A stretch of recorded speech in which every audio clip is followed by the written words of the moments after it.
I'm going to tell you something that will make you uncomfortable. Negative thinking isn't your enemy. In fact, the very moment you decided you needed to eliminate it, you made it stronger. You see, for decades I've watched people wage war against their own minds, and every single battle they fight, they lose. Not because they're weak, but because they're fighting the wrong opponent. The negative thought isn't the problem. Your relationship to it is. And in the next 40 minutes, I'm going to show you why everything you've been taught about positive thinking is keeping you trapped in the exact cycle you're desperate to escape. There's a room in your mind you've never entered. I know this because you're still suffering. In this room sits every negative thought you've ever tried to push away, delete, or transcend. And here's what nobody tells you. That room has been growing, getting darker, more crowded. While you've been out there collecting affirmations and gratitude journals, something in that room has been waiting for you to finally turn the handle and walk in. What I'm about to share isn't about light, it's about what happens when you stop running from the dark. You clicked on this video because negative thinking is stealing your life. Maybe it whispers that you're not enough. Maybe it screams that disaster is coming. Maybe it replays your mistakes on an endless loop until you can barely function. And you've tried everything, haven't you? The affirmations that felt like lies in your mouth. The meditation apps that made you more anxious because you couldn't stop your thoughts even when following the calm voice. The gratitude journals where you forced yourself to write down good things while your mind screamed that nothing was actually good at all. And the thoughts keep coming back, sometimes even stronger than before, and you start to wonder if maybe there's something fundamentally broken inside you that can't be fixed. Here's what's actually happening, and I need you to really hear this. You've been taught that your mind is a garden you need to weed, that if you just pull out enough negative thoughts and plant enough positive ones, you'll finally be happy. But your mind isn't a garden. It's an ocean, and you cannot control an ocean by removing the waves you don't like. You can't stand on the shore and command the water to only send you gentle ripples while holding back the storms. The ocean doesn't work that way. Your mind doesn't work that way. And every single person who has ever tried to control their thoughts through force has discovered this painful truth. What you resist persists. This video is going to give you something the positive thinking industry never will. I'm going to give you permission to stop fighting. I'm going to show you that negative thinking isn't a disease requiring cure. It's a signal requiring understanding. The pain you feel isn't evidence that you're broken. It's evidence that you're human and that something in your psychological system is trying to protect you in the only way it knows how. Your negative thoughts aren't random. They're not proof of your failure. They're not divine punishment or chemical imbalance or character flaw. They're communication. They're messengers arriving from the deepest parts of your psyche with urgent news about unhealed wounds, unmet needs, and unresolved conflicts that you've been running from for so long that you've forgotten they exist. What makes this different from every other video on this topic? I won't ask you to pretend.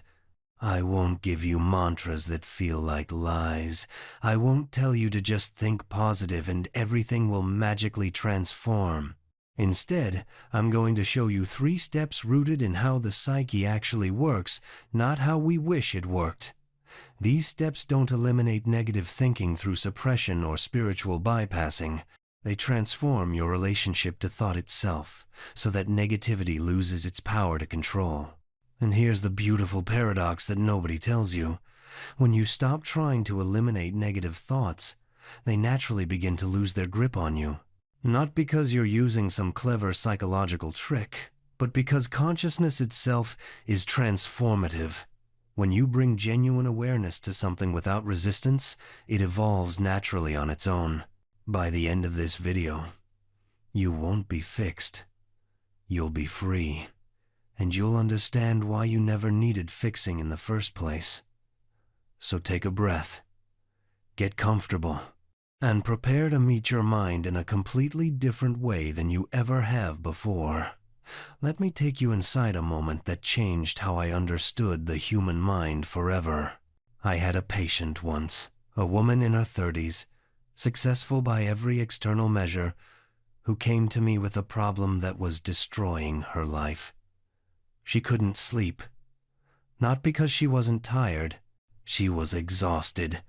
Every night she would lie down in her bed, close her eyes, and immediately her mind would begin its assault, a barrage of negative thoughts, each one more catastrophic than the last. She would worry about mistakes she made 10 years ago. She would imagine future disasters in vivid detail. She would scrutinize every conversation from that day, finding evidence that people didn't like her, that she had said something stupid, that she was fundamentally unlovable, and everyone could see it except her. Now, here's what made this case so fascinating. She had already tried everything. She had read every book on positive thinking. She had mantras. She had affirmations taped to her bathroom mirror. Every night before bed, she would force herself to think positive thoughts. She would list things she was grateful for. She would visualize herself surrounded by white light and peaceful energy. And every single night, the negative thoughts would wait patiently for her to finish this ritual, and then they would come flooding back even stronger than before. The insomnia got worse. The anxiety intensified. She started to believe she was broken beyond repair. In our sessions, I didn't tell her to think more positively. I didn't give her better affirmations. Instead, I asked her to do something that terrified her. I asked her to stop fighting the thoughts. I asked her to listen to them, not to believe them, mind you, but to actually hear what they were saying beneath the surface narrative. Because negative thoughts are like dreams. The content isn't the message. The manifest content, what appears on the surface, is always a disguise for something deeper. And when we started exploring what these thoughts were really about, when we stopped treating them as enemies to be defeated and started treating them as communications to be decoded, everything changed. We discovered that her negative thoughts weren't actually about the present at all. They were about her childhood.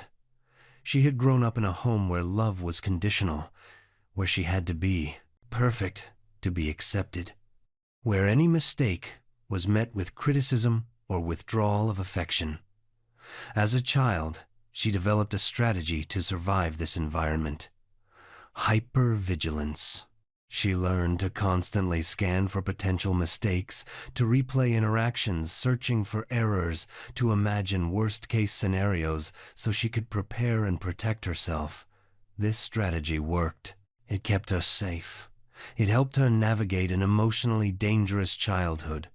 But now, decades later, her psyche was still running the same program. The negative thoughts weren't trying to torture her. They were trying to protect her using the only method they knew.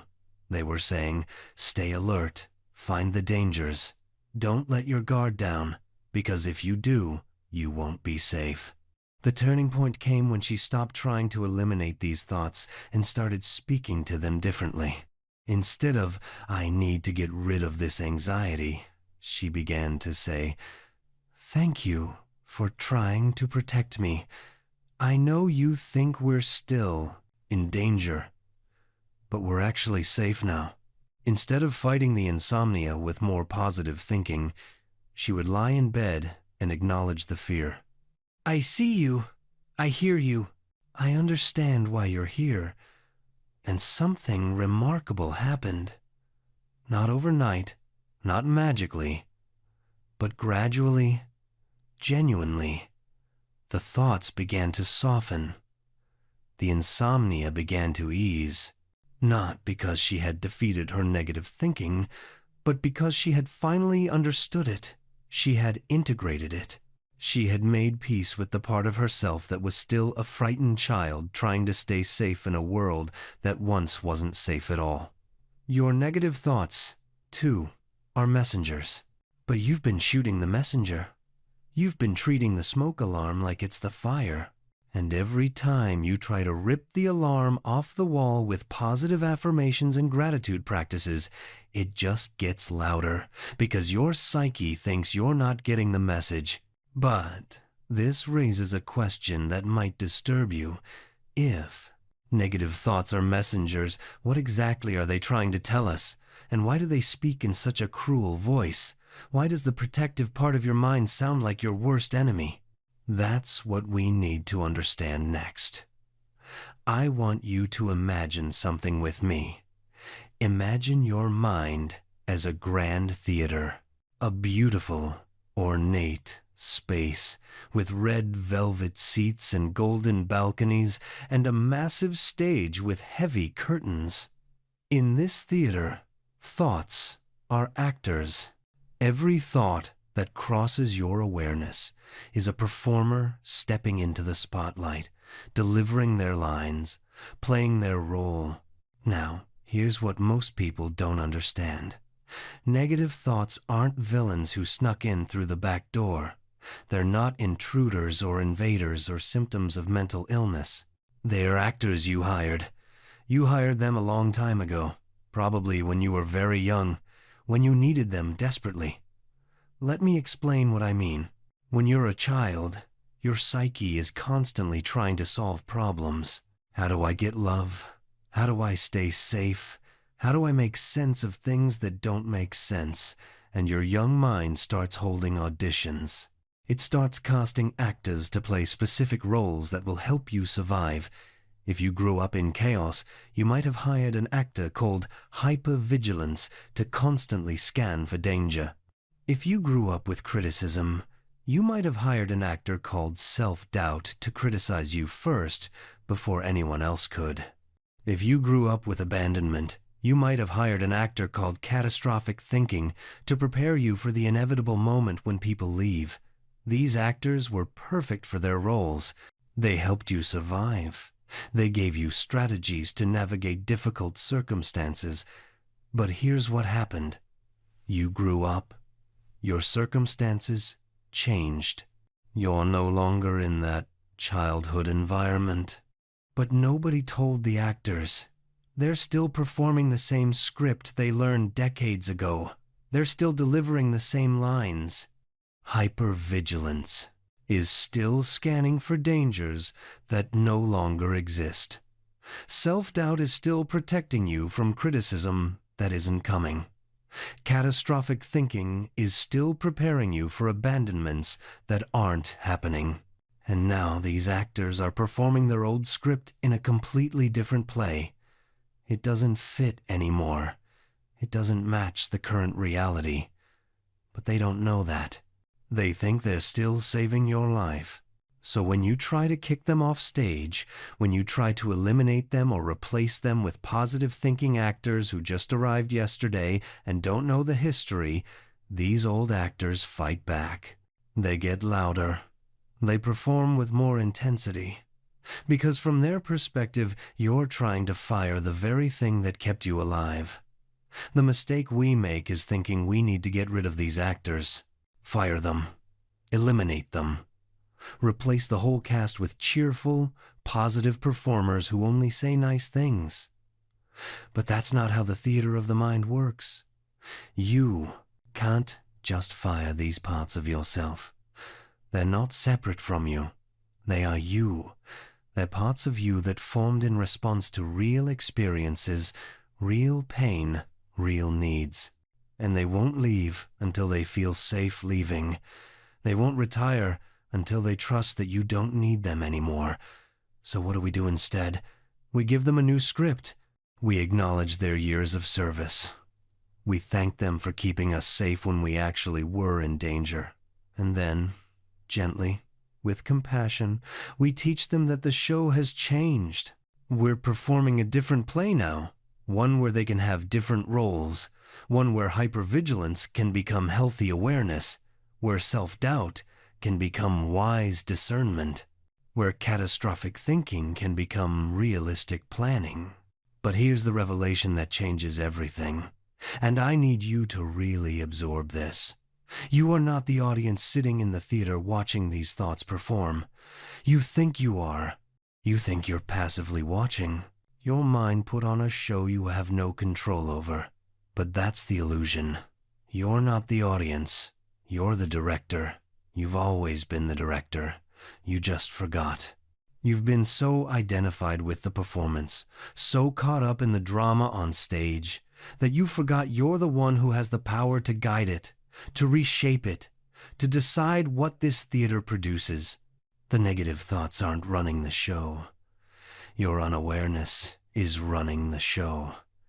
Your identification with the thoughts is running the show. The moment you remember you're the director, everything shifts. You don't need to fire the actors. You don't need to shut down the theater. You just need to step back into your role and remember that you're in charge. So if you're the director, why does it feel like the actors are running the show? Why does it feel like negative thoughts have complete control over you, dictating your emotions, your behaviors, your entire experience of life? That's where we need to go deeper. That's where the 3 steps come in. These aren't techniques you do, they're truths you recognize, and truth doesn't require practice. It only requires that you see it clearly and let it rearrange how you understand yourself. These aren't tricks. They're not life hacks. They're fundamental shifts in how you relate to your own mind. And once you see them, you can't unsee them. Your entire relationship with negative thinking will transform not because you're doing something different, but because you're seeing something different. So let me give you these 3 steps. Let me show you what I've learned from spending my entire life inside the human psyche, including my own. Let me show you what happens when you stop fighting your mind and start understanding it. Step 1. Acknowledge the impossible task. You need to understand something that most people never grasp. You cannot eliminate negative thinking. You cannot do it. It's not possible. And the very effort to eliminate it is what makes it stronger. Let me explain why. When you try to push away a thought, when you try to suppress it or delete it or replace it with a positive thought you don't actually believe, you create psychological resistance. And resistance is energy. You're feeding the thought with your resistance. You're giving it power. The thought itself might be weak, barely a whisper, but your desperate effort to make it go away amplifies it into a scream. This is basic psychodynamic principle. What we push away, we energize. What we repress doesn't disappear. It goes underground. It moves into the unconscious, where it gains power, where it starts influencing us in ways we can't see. The negative thought you try to eliminate doesn't vanish. It hides. And from its hiding place, it runs your life in subtle ways you're not even aware of. It shapes your decisions. It colors your perceptions. It creates patterns of behavior designed to avoid the very thing you're afraid to think about. This is the paradox that nobody tells you. Acceptance is not agreement. You can accept that a thought exists without accepting its content as truth. Let me say that again, because it's crucial. Accepting that you're having the thought, "I'm worthless," is not the same as agreeing that you are worthless. One is acknowledgement of reality.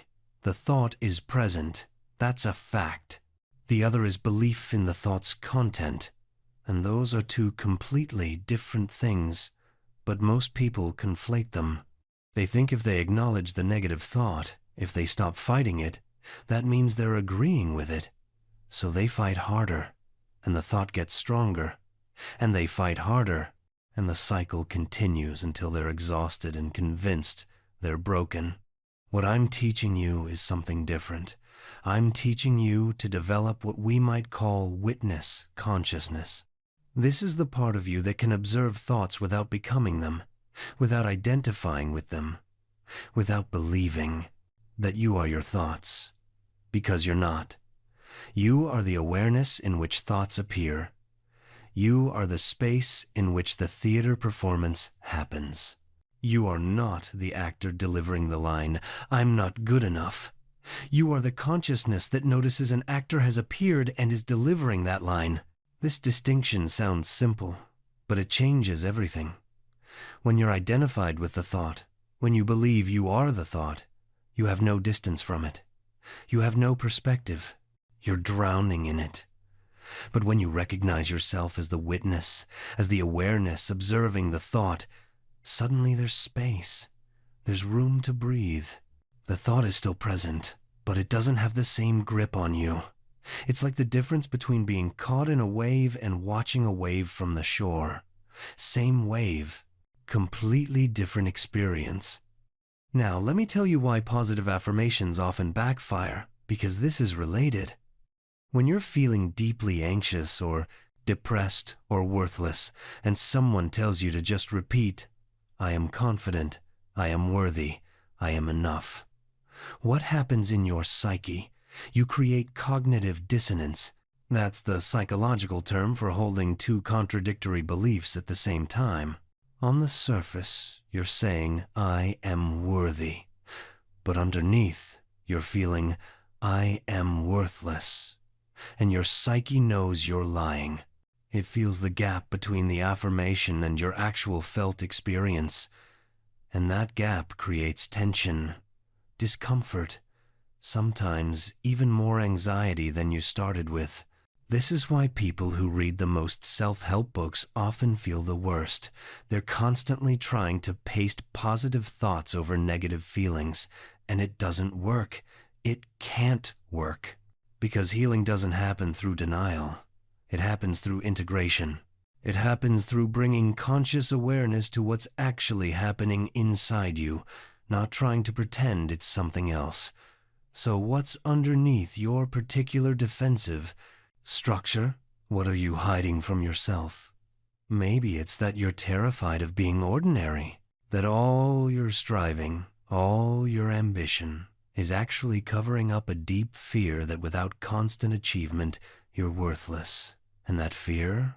It probably learned your address when you were very young, when love felt conditional on performance. Or perhaps what you're hiding from is your own anger. You've built this entire identity around being kind, understanding, accommodating, but underneath that pleasant facade, there's rage. Decades of swallowed resentments, of saying yes when you meant no, of betraying yourself to keep the peace.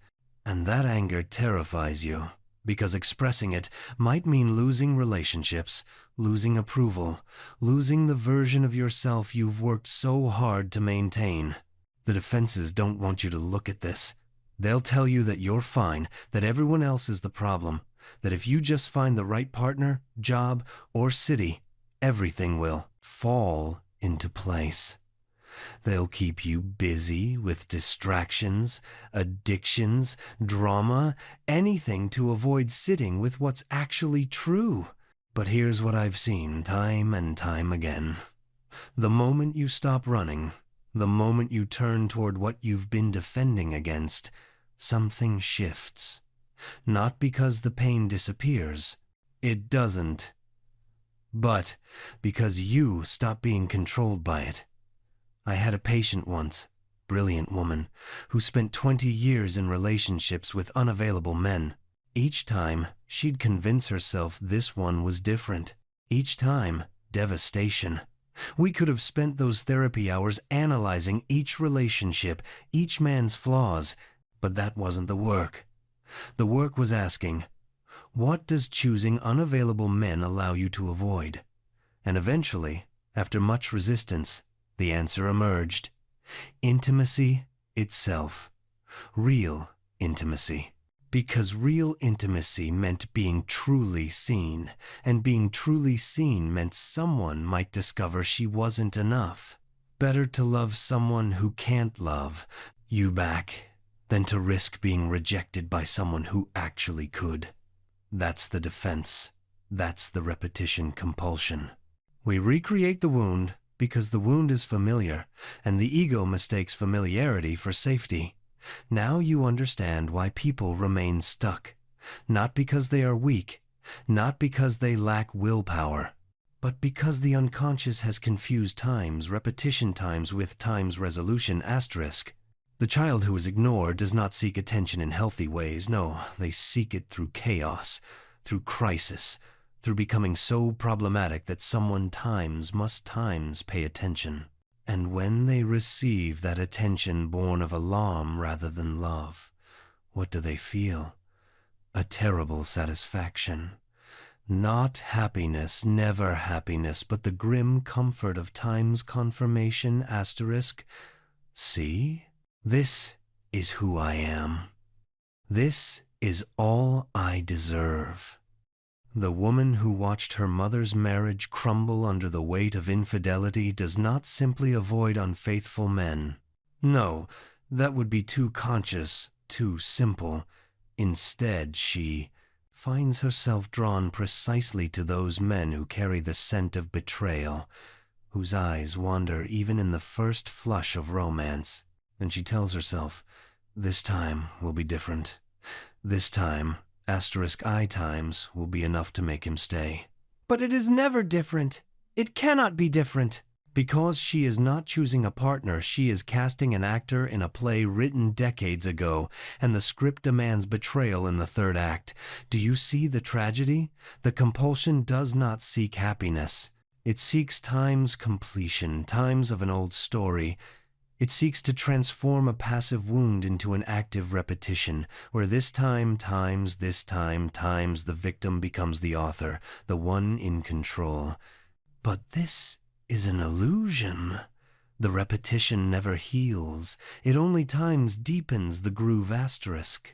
I have watched patients spend years, decades, orbiting the same black hole of pattern and pain, convinced each time that this time's relationship, this time's job, this time's city, will be the one where everything finally clicks into place.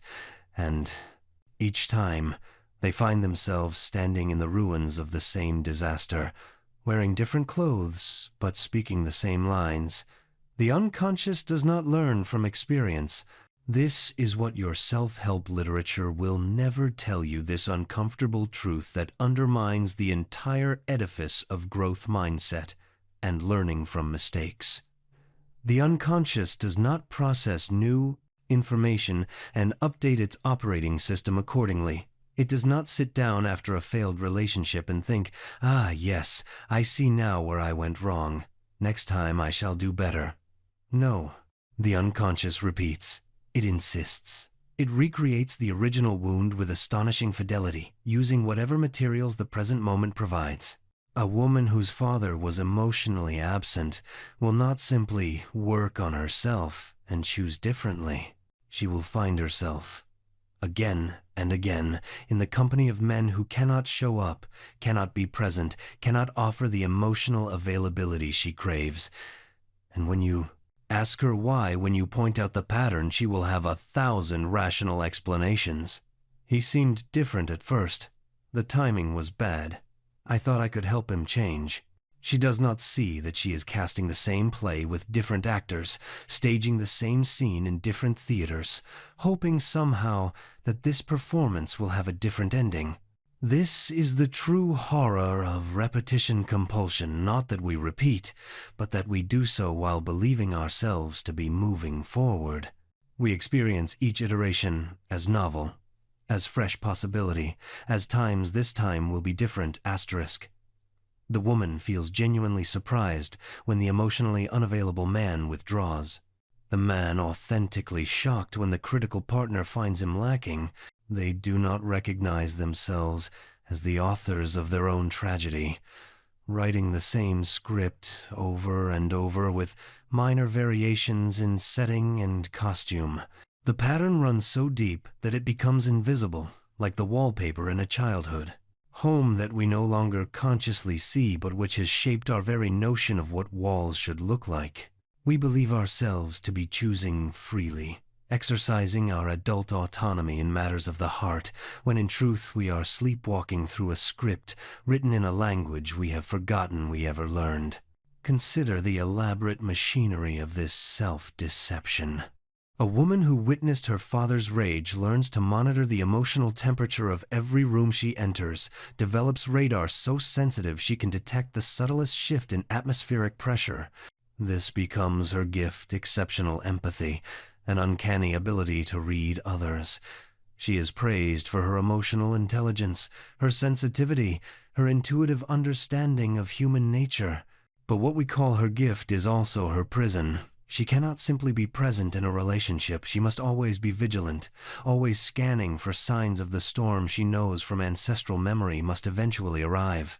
And so she chooses partners who require this constant monitoring, men whose emotional landscapes are genuinely unstable, who justify her vigilance. Her greatest strength becomes the very mechanism that ensures her suffering.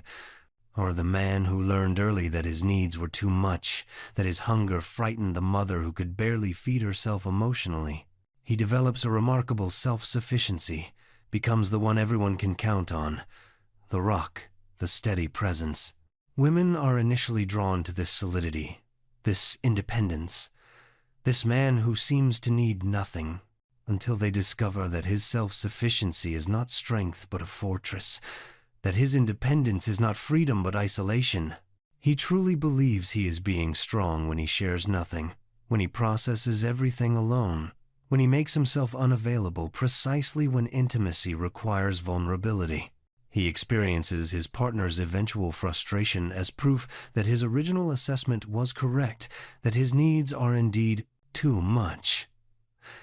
That emotional hunger frightens others.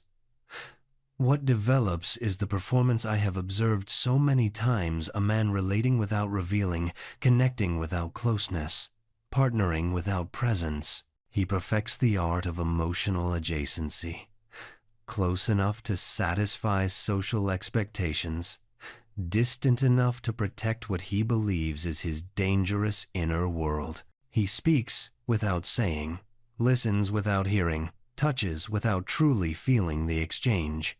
The cruelty lies in how much effort this requires. You see, genuine connection is actually quite natural. It flows when we remove the obstacles we've constructed. But false connection, strategic intimacy, emotional theater, these demand constant vigilance.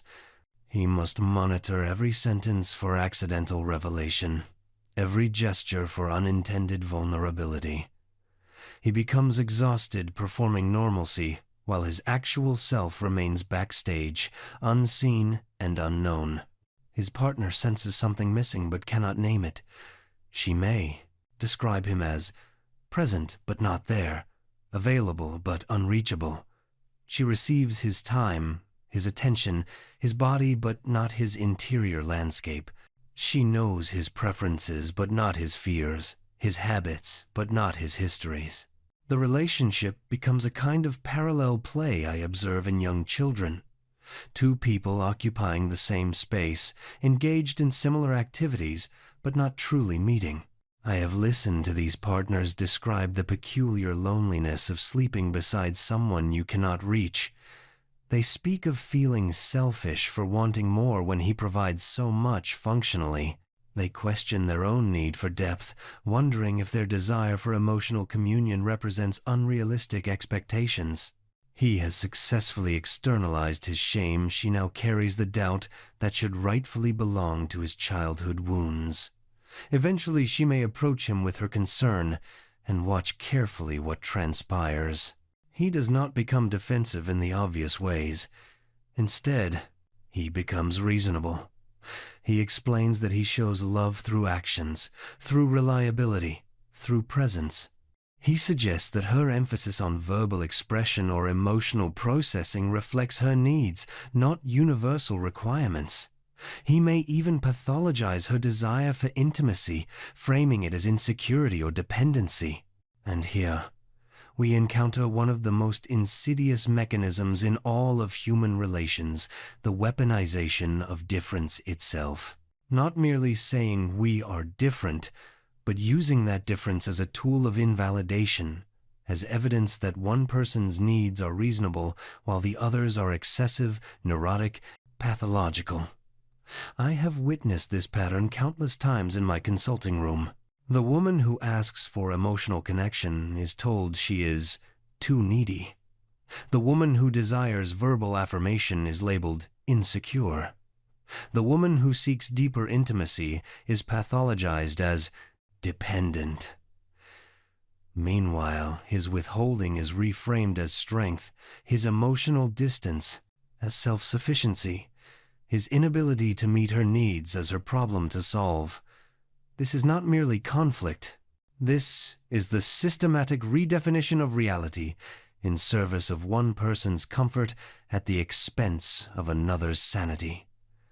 Consider the profound asymmetry at work here.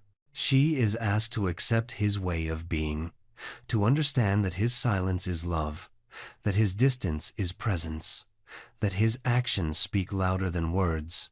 She is asked to translate, to accommodate, to reshape her expectations around his limitations. She is told that growth means accepting him as he is, but when she expresses her needs, when she articulates her pain, when she asks for change suddenly, this is not something he must accommodate. Instead, it becomes evidence of her dysfunction. Her needs are not merely different. They are wrong. They are excessive. They reflect not legitimate desires for connection, but psychological deficits that she must address. Do you see the madness in this?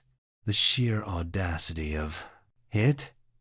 He is allowed to be exactly as he is, and her love is measured by her ability to accept this. But she is not allowed to be exactly as she is. Her emotional nature, her need for connection, her desire for intimacy, these must be managed, corrected, overcome. This is what I mean when I speak of gaslighting as a structural feature of certain relationships. It is not always conscious. The man may genuinely believe that his needs are reasonable and hers are not.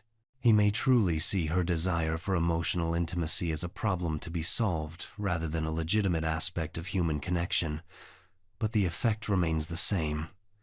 She begins to doubt herself.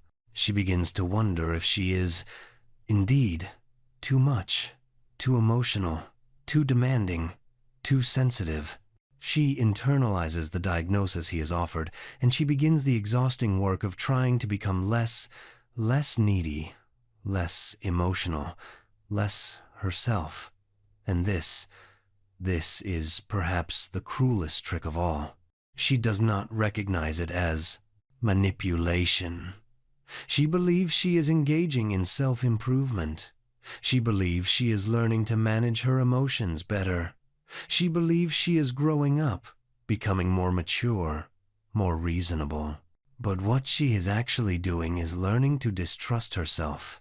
The voice in her head that once said, "Something feels wrong here," now says, "You're overreacting again." The instinct that once told her to walk away now tells her to be more patient, more understanding. The boundary she tried to set becomes evidence of her own rigidity, her own inability to compromise. She is being trained, you see. Trained to ignore every signal her psyche sends her. Trained to override her own nervous system. And the trainer, he does not even need to be present anymore. She has internalized his voice so completely that she now does the work for him. This is what I mean when I speak of the internalized oppressor. The external critic becomes the internal one, and it is far more effective, far more insidious, because it wears her own face, speaks in her own voice. Let us observe what happens to her anxiety now. It intensifies, naturally, but she cannot understand why. After all, she is doing everything right. She is being less demanding. She is giving him space. She is working on herself. Why, then, does she feel worse? Because anxiety, in its essence, is a signal. It is the psyche's alarm system, alerting us to danger. And the danger here is real. She is in a relationship that requires her to abandon herself. But she has been convinced that the alarm itself is the problem, not what the alarm is warning her about. So she seeks ways to silence it. Meditation, breathing exercises, positive affirmations. She tells herself, I am calm, I am trusting, I am not anxious. But the anxiety persists, because the threat persists, and he benefits from her anxiety in ways she cannot yet see. Her desperation to feel secure makes her more compliant. Her fear of being too much makes her ask for less. Her constant self-doubt makes her easier to control. And so the narcissist has created the perfect conditions for their continued dominance, not through chains and locks, but through the quiet erosion of her inner knowing. But here is where the design becomes truly diabolical. The narcissist doesn't merely want a partner who stays. They want a partner who stays times willingly *, who defends the relationship, who believes in its potential even as it slowly destroys her. They want her to become an evangelist for her own captivity. And so they give her just enough tenderness, just enough affection, just enough glimpses of who they were at the beginning to keep the fantasy alive. A sudden compliment after weeks of criticism. A moment of vulnerability after months of emotional distance. A promise of change just when she's reaching her breaking point. These intermittent rewards are not accidents. They are calculated. They create what we call variable reinforcement times the same principle that makes gambling so addictive. You never know when the next win is coming, so you keep playing, you keep hoping, you keep investing. She tells herself, see, he times does times care. He times is times capable of love. I just need to be more patient, more understanding, more loving. She doesn't realize she's being conditioned, trained, like an animal in a laboratory, responding to the unpredictable pattern of reward and withdrawal. Her brain becomes wired to chase those rare moments of warmth, to do whatever it takes to earn them again. The narcissist, meanwhile, expends minimal effort. They have learned exactly how little they need to give to keep her hooked. A text message, a smile, a single evening of kindness, and she gives everything. Her energy, her hope, her very self all poured into the bottomless well of his need for validation. This is the genius of narcissistic manipulation. It doesn't require grand gestures or elaborate schemes. It requires only patience and the willingness to exploit the most fundamental human need, the need to be seen, valued, and loved. The victim becomes complicit in her own suffering, not because she is weak or foolish, but because the manipulation has become invisible to her. She can no longer distinguish between love and its clever imitation. This, perhaps, is the most tragic dimension of the entire phenomenon, that the victim becomes an active participant in maintaining the very system that destroys her. She adjusts her behavior to avoid triggering his anger. She edits her words, her thoughts, even her facial expressions to prevent the inevitable criticism. She becomes a collaborator in her own surveillance, a guardian of the very prison that confines her. We might call this the internalization of the oppressor, a concept I explored through the formation of the superego, though here it manifests with particularly cruel precision. The abuser's voice becomes her own internal dialogue.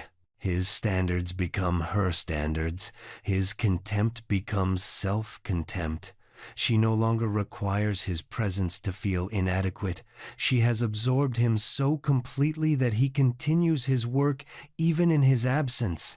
I have witnessed women apologize for things that required no apology, for being tired, for needing space, for having feelings that inconvenienced no one. I have seen them second-guess perceptions that were entirely accurate, dismiss intuitions that would have protected them, and accept responsibility for conflicts they did not create. The manipulation has succeeded so thoroughly that truth itself becomes negotiable. And what makes this particularly insidious is that the woman often appears to outside observers to be functioning normally. She maintains her professional responsibilities, her social obligations, her daily routines.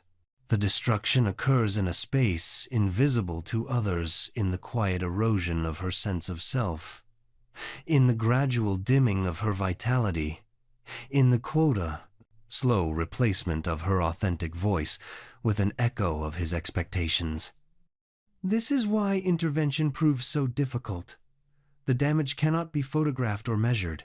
There are no visible bruises, no broken bones, no evidence that would satisfy those who require concrete proof of harm. The woman herself may struggle to articulate what has been done to her, because the manipulation has been so gradual, so normalized, so thoroughly woven into the fabric of the relationship that she lacks the vocabulary to name it. And yet, and this is perhaps the most insidious aspect, the damage is transmitted. It does not remain contained within the walls of one household or the confines of one relationship.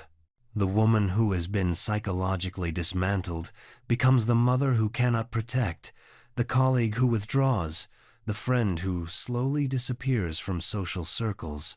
Her children observe the dynamic, absorbing lessons about power, worth, and acceptable treatment that will echo through their own relationships decades later. I have seen this intergenerational transmission countless times in my practice. The daughter who watched her mother accommodate, apologize, and shrink herself learns that this is the template for love. The son who witnessed his father's subtle dominance and his mother's quiet capitulation internalizes these patterns as normal, even desirable.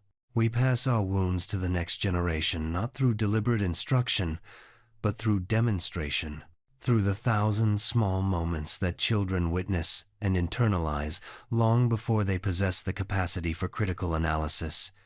The abuser, meanwhile, continues forward largely unscathed. Society does not recognize his behavior as abuse. There are no legal consequences for gradually eroding someone's sense of reality, no criminal charges for systematic psychological manipulation.